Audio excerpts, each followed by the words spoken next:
Hi, Anke. One material, but with two materials and combining certain metals in those structures. And how they put a lot of effort in depositing those structures onto different types of substrates, of carriers of those nanoparticles.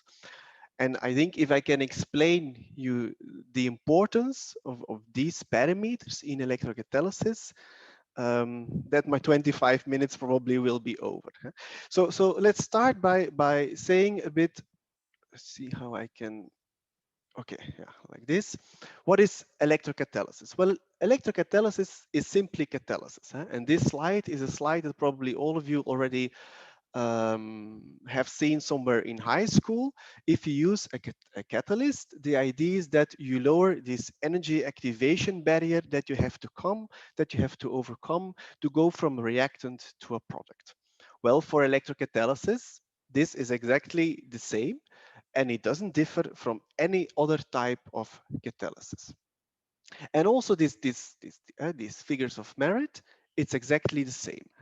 If you use certain electrocatalysts, you want to enhance the selectivity of a reaction towards a certain product. In electrocatalysis, this selectivity is expressed as a Faradaic efficiency, or explained otherwise, we are going to express the number of electrons that are transferred into the system through the reaction, during the reaction, used to produce the product that you are interested in. On the other hand, the activity is equally important. In normal or in general in catalysis, it is expressed in a turnover frequency, a turnover number. We will express the activity of an electrocatalyst in a current, or said otherwise, in a number of electrons that will be oxidized or reduced, or will be used in oxidation or reduction throughout the process. And third, but not least, very important, of course, is we will check then in catalysis how long we can maintain this selectivity, how long we can maintain this activity, and thus how long the system and the catalyst that we are using remains stable. Another important aspect of electrocatalysis is that it is a heterogeneous catalysis. That means that everything um, occurs at the vicinity of an electrode, and this electrode is immersed in an electrolyte. So you will have this electrode-electrolyte interface at which the catalysis, at which the reaction takes place. And this is a very important aspect in how we have to develop our processes, in how we have to develop novel catalysts. And when I teach my courses to our students, I always say those poor electrons, they cannot swim. So it simply means that everything has to happen at this interface, and that of course mass transfer and transferring all these species, these active species, towards the electrode surfaces is actually equally important as developing novel state-of-the-art electrocatalytic surfaces. For this presentation, I will mainly focus on only this electron transfer on the catalytic step itself. I will assume that the diffusion and all the other aspects that you can see on this slide, I'm not taking those ones into account.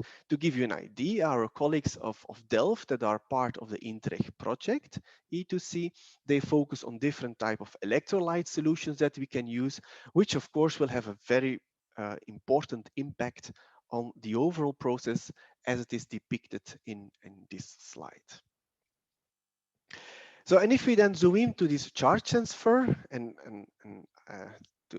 to reassure you, I'm not going too deep into the mathematical background, but just to state or to make clear, again, our reaction, it's a classical chemical reaction.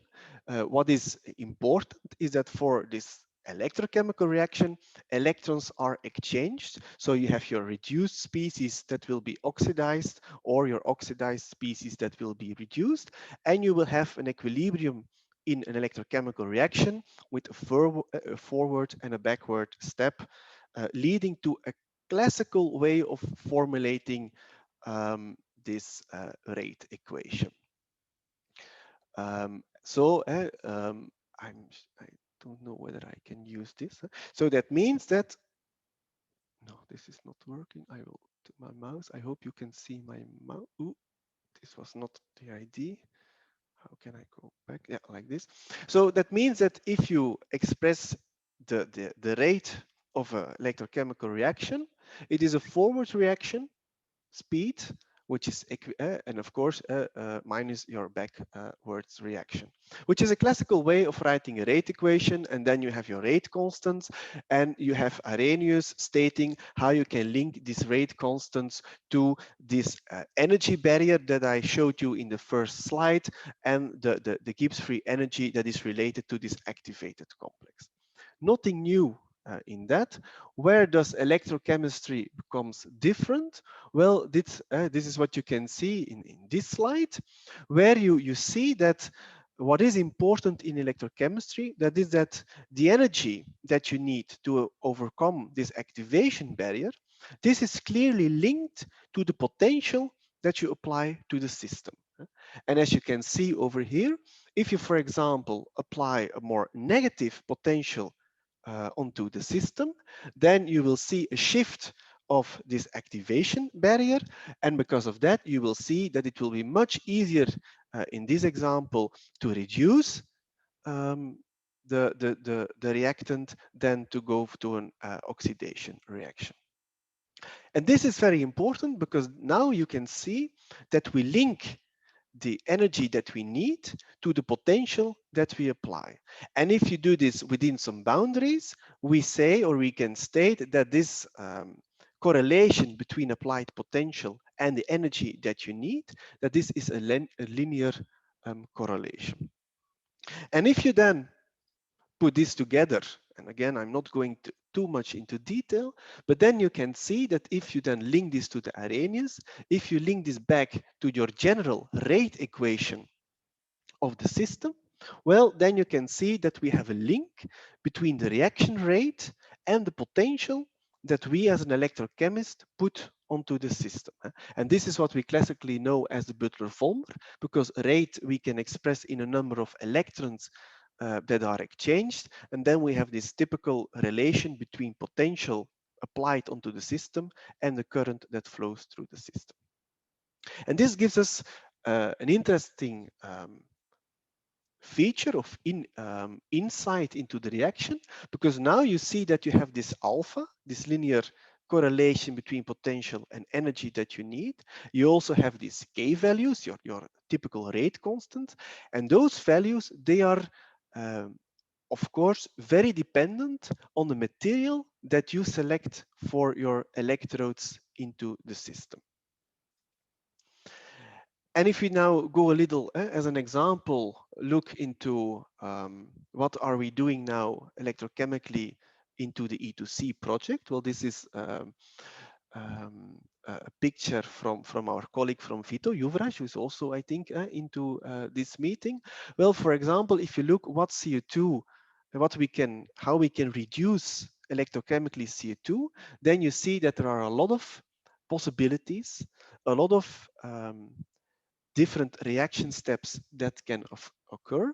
And if, for example, we want to go for CO, or in another project, we want to go to formate, then we will have to make sure that we select electrode materials in which we then selectively can enhance a certain reaction step by differentiating between the alpha and the K values of the materials that we select for our electrode materials. As you can see here, for example, again, some possible candidates for CO. So you see, for example, if you target carbon monoxide as an end product of CO2, then typically silver or zinc are good candidates to produce CO2, a CO from CO2. If we want to go to formate, starting from CO2 reduction, then typically tin also cadmium, bismuth, but very often tin will be used as a catalyst to do the job. If you want to go more to C2 products, then copper, for example, is a possible candidate. Again, this will have an influence on those parameters in this Butler-Volmer equation and will lead to other selectivities, other activities also for these type of reactions.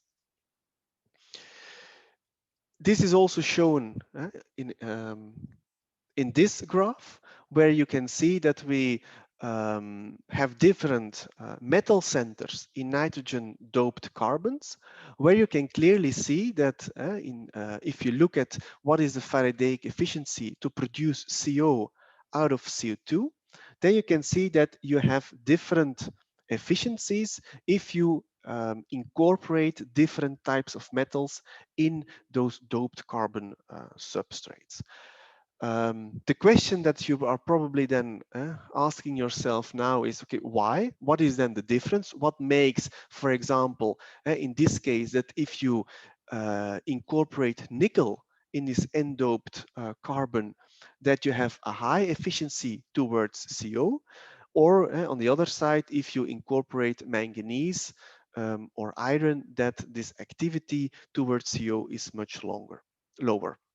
Well, it's already the clue is already in this graph, because you can see that absorption of intermediates is a very important aspect. Because on the one hand, you want a strong binding energy of the intermediates.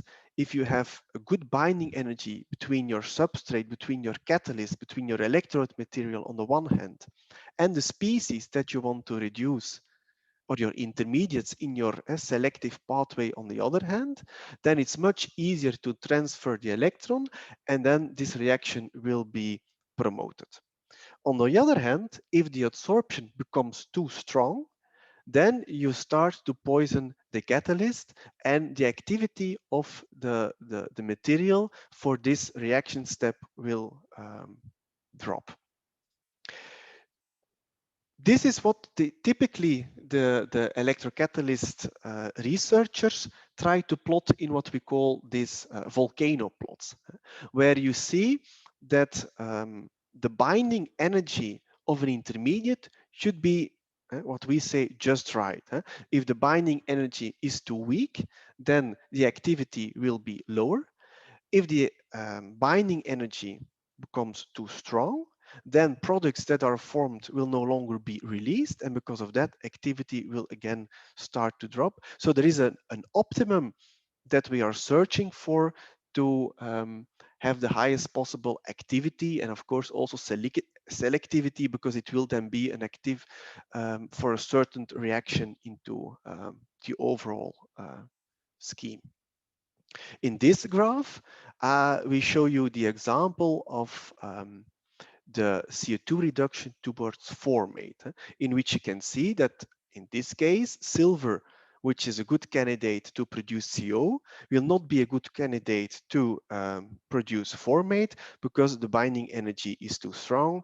In this example, it is clear that tin as an electrocatalyst will do the job much better, and will and you see that even then we don't know exactly which pathway it will be, because there are still several options, but pathway 1 and pathway 2 are then the pathways that are most likely to happen on a tin electrode material. Of course, we don't live in an ideal world, and that means that very often we will not have a pure noble metal or a pure metal that will be exactly in this sweet spot regarding the binding energy. And so we are always looking in how can we enhance these electrocatalytic materials. That means enhancing in activity, but also very often then enhancing in selectivity. And a few important enhancing strategies are depicted in this slide. On the one hand, you have particle size effect. Electronically, the structure of a lot of materials changes when you go from bulk material to nanoparticle size of those materials. Another idea is if you start to combine materials. If you combine materials, if you start to alloy materials, those materials will have other properties than the pure material. And then a third one is trying to tune the morphology. It will very often create different surfaces, different surface areas, but it will also change electronic behavior of materials, or it might. To give you an example, three types of materials that we produce in the group. On the left, by using electrochemistry as well, you can electrodeposit nanoparticles on substrates, for example, on a carbon substrate, and you can see that we can make different type of nanostructured material, different type of morphologies, and you will then see if you will use those nanoparticles in electrochemical processes, they will behave different because they are differently structured. A second example is then not limiting ourselves to one material, but by combining a certain metal or material with another material. An example of those bimetallic structures are core shell structures. So in those nanoparticles, we have a core that consists out of one material, and then we replace the the outside, the shell of the material by, for example, by galvanic displacement by another material. I show you here two types of electrocatalysts that are used for CO2 reduction. And in A1 and A2, in the top, we have copper cores with a silver shell. The figure below shows copper cores where the outer shell consists out of tin. And you will clearly, if you would use those structures, you will clearly see that they will behave differently and have a different selectivity for the CO2 reduction. And another idea is then how you support your particles. Even the same nanoparticles will behave differently if you incorporate them on a different carrier and if you support those nanoparticles differently. And I will come back to that later. Very often, this support will also have a big influence on the stability and the lifetime of those nanoparticle catalysts. Just to make sure, we are not only doing that for activity and selectivity, mainly, of course. Another important aspect in electrochemistry is that, as explained in my second slide, it is a heterogeneous catalysis. That means that surface and volume surface ratio between the electrolyte and your species on the one hand, and then the electrode surface on the other hand, that's a very crucial aspect.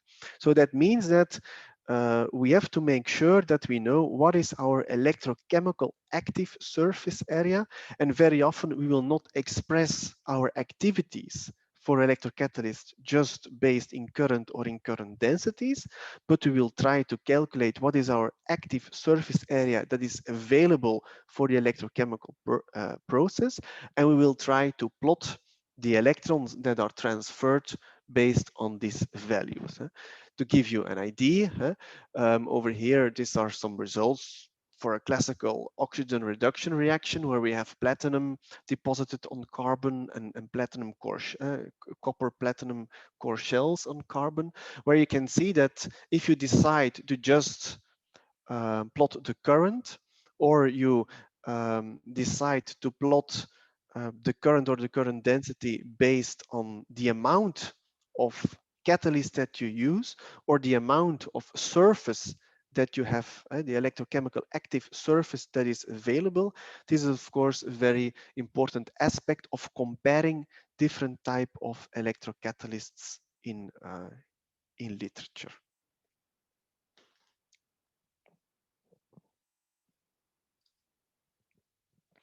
And then last but not least, we now know that we can go to nanoparticle structures to have these enhancement effects, to make sure that we can tune the selectivity in a volcano plot, that we can enhance the surface, and because of that enhance the surface, the volume, surface volume ratio between electrode and electrolyte. Another important aspect of developing this type of new type of materials is their lifetime and their stability. How long can you use these materials? And what I show you in this slide is that the smaller the materials or the nanoparticles become, the more successful they become for unstable behavior. And they can reshape, they can agglomerate, they can detach from the surface, they can be poisoned by other material in the process, in the electrolyte, and so on. So that means that this is also a very important aspect in developing these state-of-the-art materials, to check if we want to use them for CO2 reduction on certainly in this project in pilot scale, in pilot plant scale. Then we have to make sure that they behave stable. And I show you some examples of particles. In this case, you see silver particles, and if you use those particles in electrochemical process, then for the green nanoparticle you see that it was spherical before we used the particles, but under testing, under real conditions, the shape, the particle has reshaped. Some of the particles clearly become porous after using, giving a completely different behavior as an electrocatalyst if you use these type of materials for 24 hours or 2 weeks as catalysts. Oh, this was too fast. I go back. Here as well, these were silver nanoparticles, and you can see that in the beginning we had a nice dispersion, a nice particle distribution on the electrode, on the substrate. I think it's a carbon substrate. But if you start using those materials and you put a potential on them, or you give them energy, these nanoparticles, they start to agglomerate. And you can see that after 5,000, 10,000, 15,000 cycles, the structure looks quite differently than the one that we started from. So again, we are looking for solutions to overcome these stability issues. And one of the topics that we are working on in the group, also for the CO2 reduction, is this confinement strategies, where we clearly look at the carrier, the substrate, the supporting material, and try to make sure, or try to come up with solutions in which we really can embed and incorporate our active materials into supporting materials, into substrates, so that we avoid some of those unstable behavior like reshaping, agglomeration, detaching, and so on. And this is, for example, one of the topics that we are also working on. Okay, I think that my time is almost up. I have exactly 25 minutes. But to summarize, I think that what I wanted to give in this masterclass is some insights in why we are so keen on using these nanoparticle materials, because we can then really select materials that are active, and tune selectivity by combining more than one material in them. But then on top of that, a very important aspect nowadays is that although they work in a lab scale, that if you really want to use those materials for industrial application, like for the CO2 reduction, then you have to make sure that you can stabilize those materials, and a good connection between nanoparticle and substrate is very important to come to a solution for that. And before I finish my presentation, of course, I want to thank all the colleagues of our group that performed all the measurements that I showed today, because I have the opportunity to show them, but of course they have to do a lot of work to get those results. So thank you very much. Thank you very much, Tom. So we do have a few minutes for a question and answer. Please put these in the Whova app or directly in the Zoom Q&A. We'll go ahead and moderate both of those. So Tom, I will pose these questions to you. We have a couple coming in.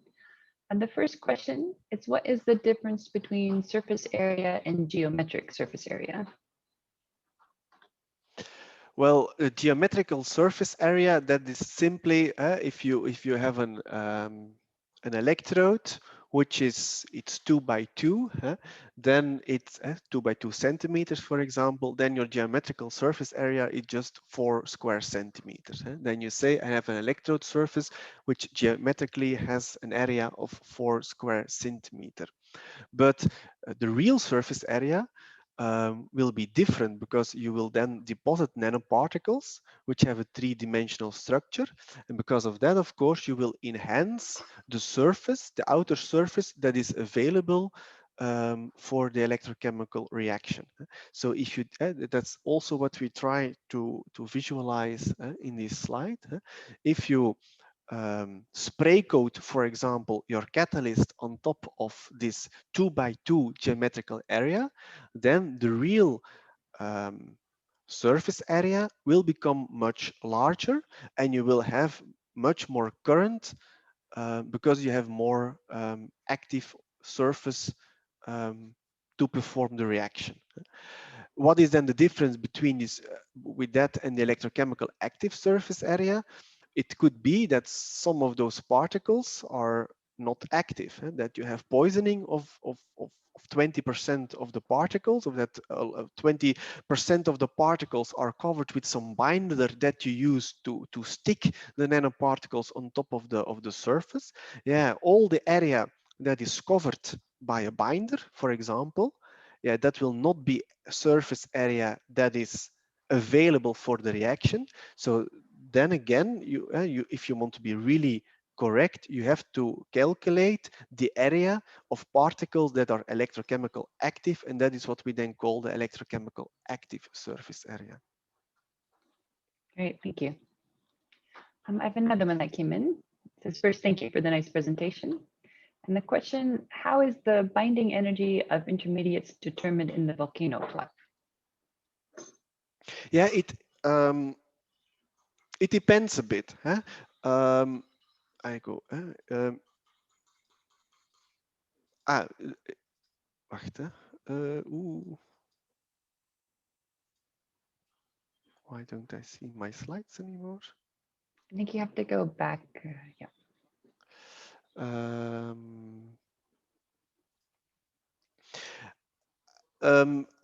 Maybe I misunderstood the question, because the first thing I wanted to say is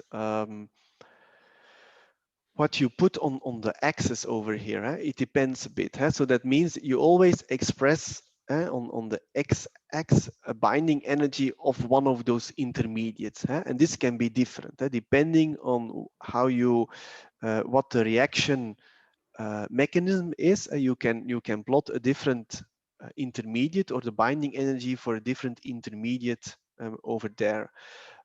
If you ask how do you then, for example, how are those points calculated? Very often this is done by theoretical calculations. And a lot of, you can do, of course, this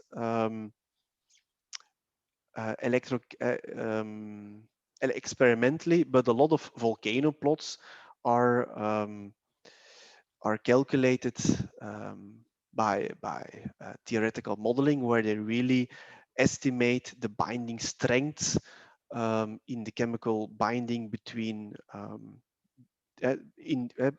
for example, for this intermediate towards the surface. Great. Tom, there's more questions coming in, but it looks like we're out of time. For those that did not get your question answered, there is a coffee break with Tom following The next part of the session, we just have 15 minutes of pitches from the different project partners. But please make sure to jump in the meeting with Tom, and I'm sure we can discuss further during the coffee break. And Tom, you can also see in the Q&A, you might be able to type some answers to the questions if you are available to do that. Yeah, I will do that. Great. Good. So why don't we go ahead and move on? Let's see. Great. So I would like to give the webinar, the screen over to the three of the partners of the E2C project.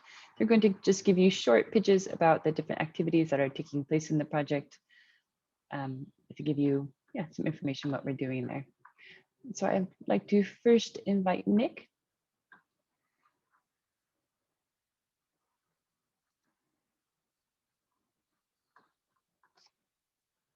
Nick, are you in the meeting?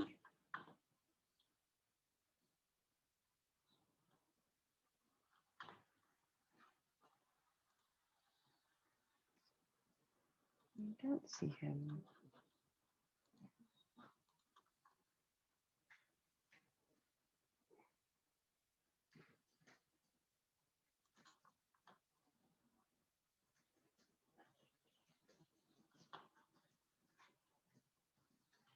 Sorry, it looks like we're just having some technical difficulties. Give me 1 second, please.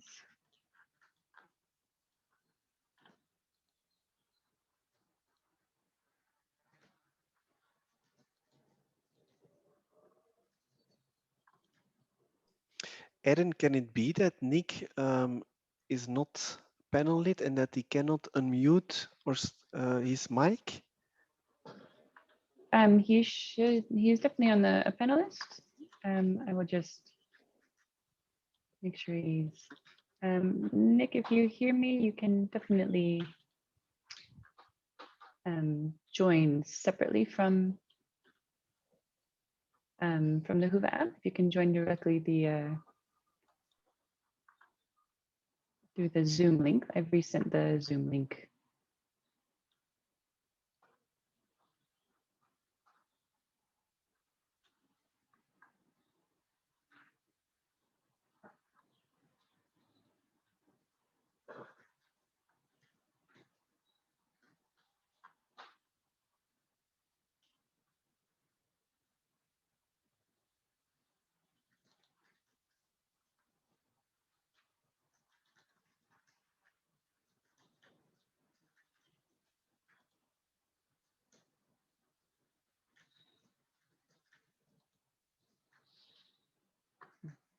Why don't we go ahead and go on to the next one, and if Nick's able to join, then we can just come back. Yeah, I think that's a good idea. Yeah. Let me just flip to the sides here. Okay. Adeline, are you able to share? Yep, great. Yep, yeah. Okay. Good afternoon. My name is Adeline, and I'm a research fellow in the University of Exeter's Renewable Energy Group, which is located on the Cornwall campus, PASS. My work in the E2C project focuses on anion exchange membrane, or AEM water electrolysis. So this involves both the synthesis and characterization of electrocatalysts for the system, as well as the design and fabrication of the electrodes and lab-scale AEM cell. PASS.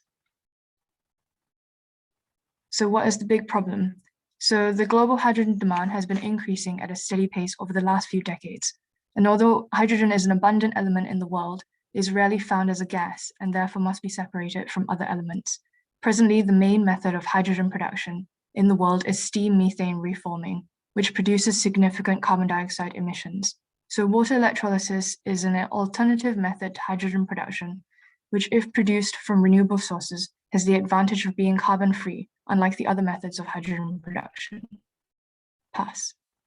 The main objective of the E2C project, as Anka mentioned in the introduction, is to stimulate investment in and implementation of Power-to-X technologies.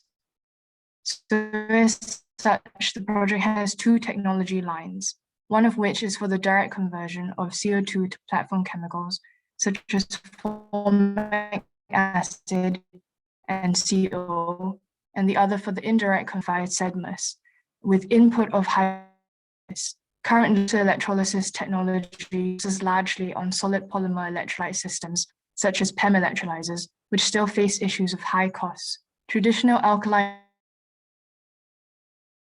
electrolysis systems are cheaper, but they require large capital investment and E2Cs. Therefore, the system that we are investigating at the University of Exeter is the anionic membrane electrolyzer, or AEM electrolyzer.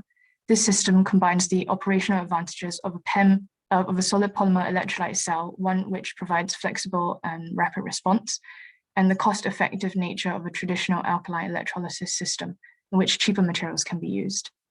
Pass. Our key results from the project so far have been, firstly, the development of efficient non-precious metal electrocatalysts, which reduce the overpotentials of the respective electroreactions within the electrolyzer. Secondly, the design and fabrication of a lab-scale anion exchange membrane electrolyzer cell with a 10 square centimeter active electrode area. And lastly, we have scaled up from a 10 square centimeter electrode area to 100 square centimeter electrode area. Pass. The technology readiness level of AEM electrolyzers is still very much less mature compared to PEM electrolyzers, which has already reached commercialization. But further research in this area will enable the commercialization of AEM electrolyzers, which have the potential to be more cost-effective than PEM electrolyzers due to the use of cheaper materials. So the lower electrolyzer cost, together with the falling cost of renewables currently, will enable hydrogen production from renewables to become more economically competitive. So therefore, facilitating a shift in the method of hydrogen production from fossil fuels at the moment will ultimately contribute towards a more stable, low carbon, clean hydrogen supply. This transition, it will be critical in addressing the global energy challenge at the moment of reaching net zero emissions by 2070, which was set up as a goal to combat the negative impacts or outcomes of climate change. Pass. Currently, the work in this project has been carried out by myself and my colleagues from the University of Exeter. And our partners at TNO have also been involved in our discussions in the water electrolysis. And as part of the project outcomes, they are building a pilot testing station, which will be featured in the next stakeholder event, which will be held on the 21st of May. Pass. So to wrap up this pitch, hydrogen has the potential to address the critical energy challenge of reaching net zero carbon emissions due to its versatility in storing and moving energy from renewables, especially as the cost of renewables and electrolyzer costs continue to fall. In the E2C project, we demonstrate how electrolysis can be combined in a conversion pathway to assist in the production of fuels such as DME. And lastly, at the University of Exeter, we are currently focusing on improving the performance of the AEM electrolyzer cell by developing efficient and low-cost electrocatalyst materials, which are being tested in our in-house fabricated AEM cell. If you'd like to find out more about the specifics of what we're working on, please join us for the electrolyzer deep dive breakout session, which will be held at 3:45 European time. Thank you. Thank you, Adeline. Next up, we have Andrei Kodakov. Good afternoon, ladies and gentlemen. So my name is Andrei Kodakov. I am a research director in the unit of catalysis of chemistry on solids in the University of Lille. So we can go to the next slide. Okay, so our laboratory is located in France, very close to Lille. It's a part of University of Lille, National Center for Scientific Research, also Central Lille Institute. So it's an engineering school at University of Artois. And the topics which are developed in our laboratory are relevant to chemistry, for energy, environment, sustainable development. And our research group works on catalysis for energy and synthesis of platform molecules. So we can go to the next slide. So, and in the part of the project, we're presenting this, this heterogeneous catalysis. Of course, heterogeneous catalysis is a very vast topic, so it's difficult to present in a small speech. So what we are doing here is the idea of chemical recycling of CO2 to dimethyl ether. So the idea is to meet simultaneously demand for energy, because DME is an important fuel, and also to mitigate CO2 emission by development efficient and sustainable technology. And if we talk about DME synthesis, so it's a part of so-called methanol economy. On the slide, you can see the cycle. So by converting CO2 using hydrogen produced by our partner, we convert CO2 in EASA, which can use mostly as a fuel, and of course, as important intermediate for chemicals.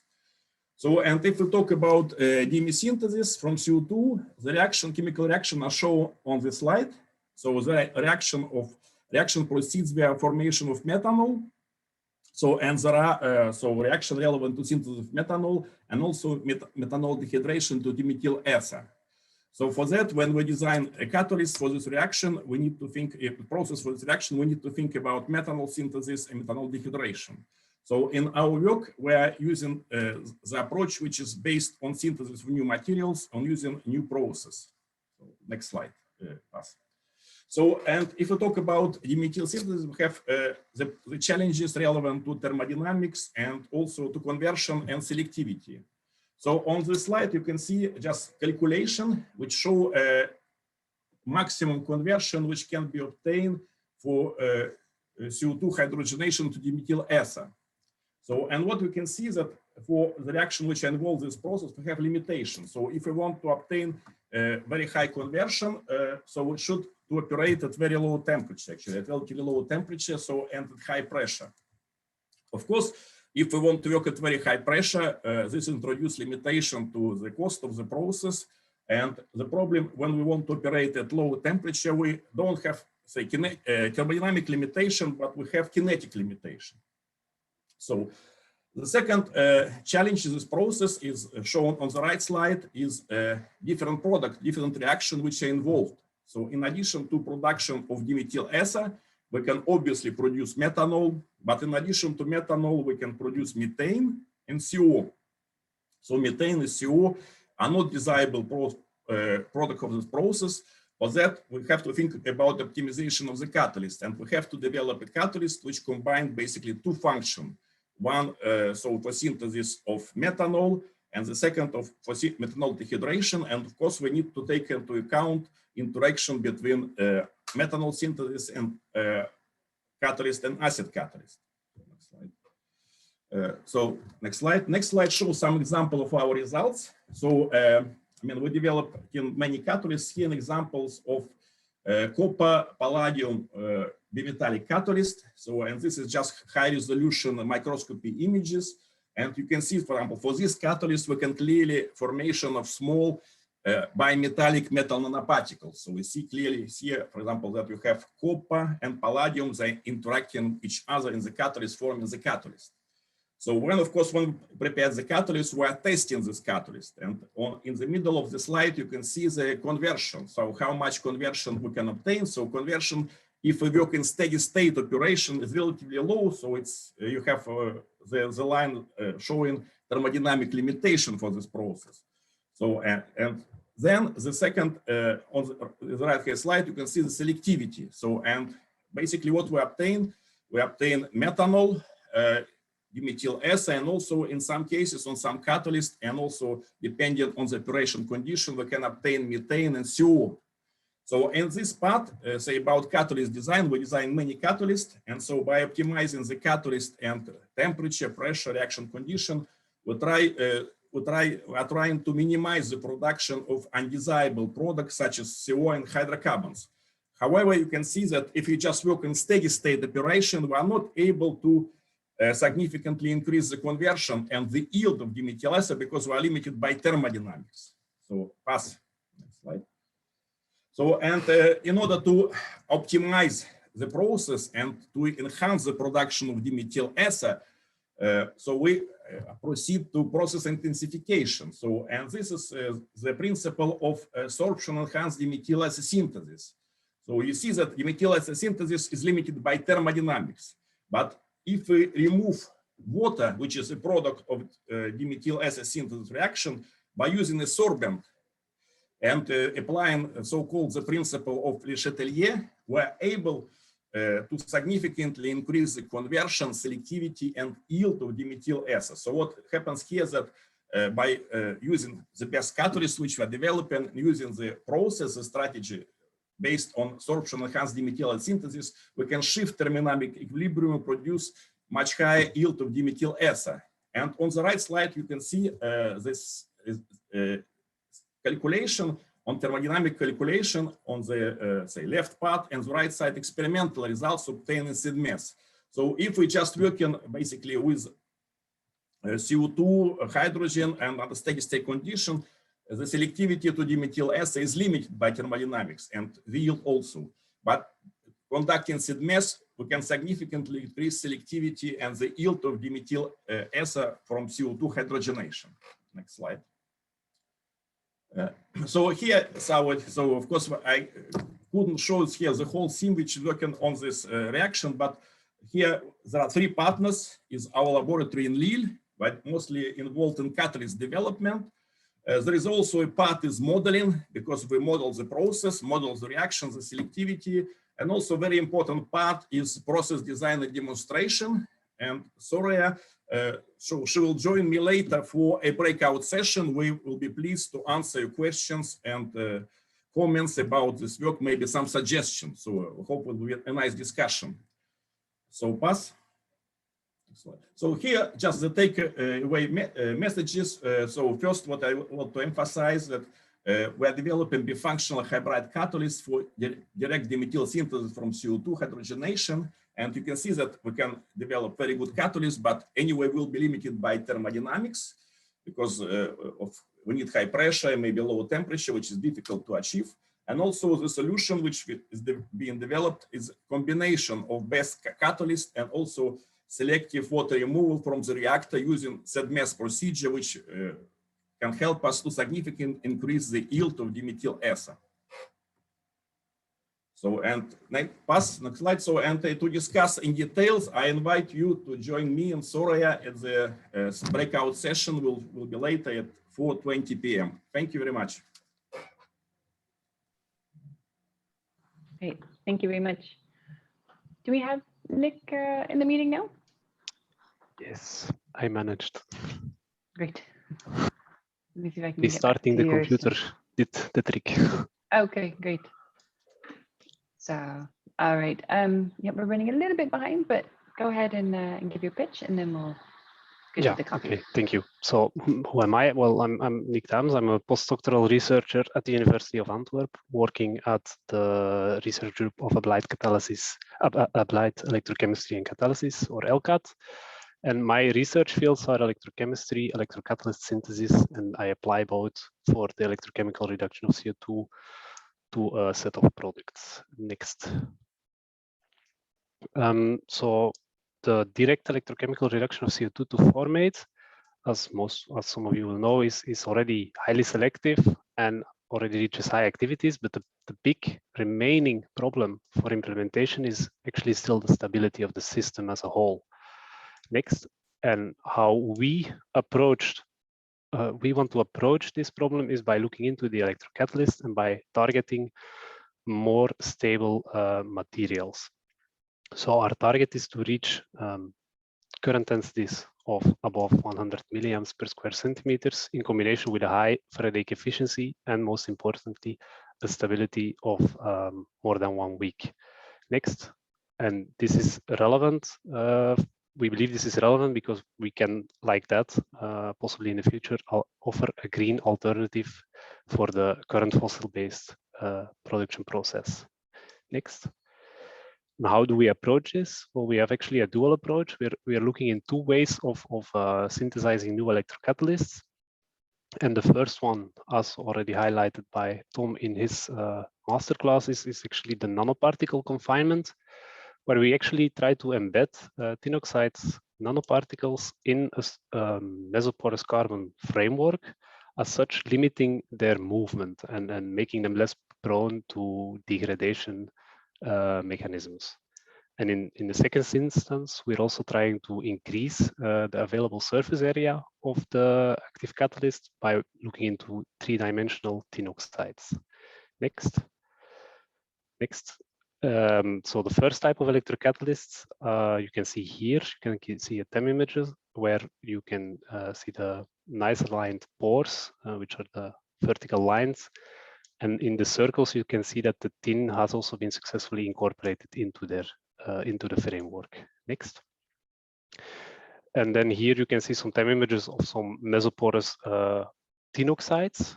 On the one hand, you have the ones where we see the same type of structure as in the doped porous carbons, where the pores are nicely aligned. And in the other one, we have actually tin oxide nanoparticles, but in comparison to the commercial ones, we also have internal surface area. So the synthesis was actually quite successful. Next. And now we're actually trying to test them in an in-house designed small flow cell electrolyzer, and our first results are promising. We reach selectivities of above 60% at high current densities, but we still need to further fine-tune the conditions. Next. Next.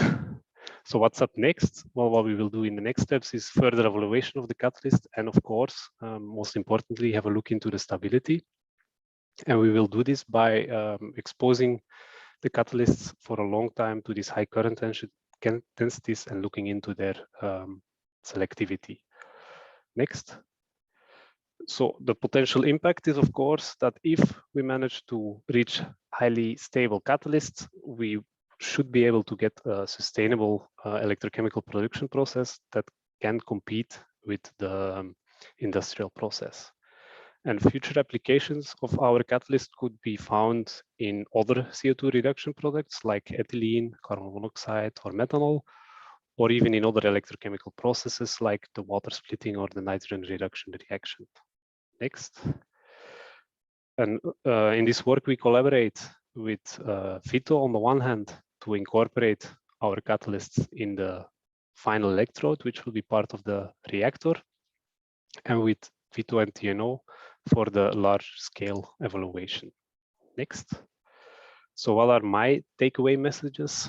Well, we believe that a stable electrocatalyst is a crucial first step in achieving a stable CO2 reduction performance. Next. Nano confinement is a promising way to achieve this. And finally, electrochemical formic acid production is close to being competitive with traditional production pathways. Next.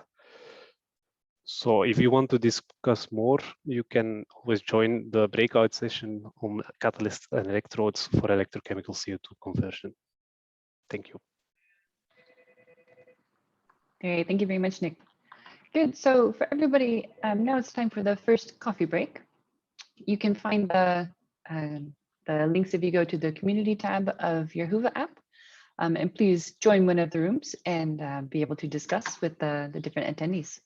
We'll see you back. We're running a little bit behind, so let's do a little bit of a shorter coffee break, and we'll join the next session at 1:45. So, or sorry, yeah, 2:45 for European time. Great. Thank you, everyone.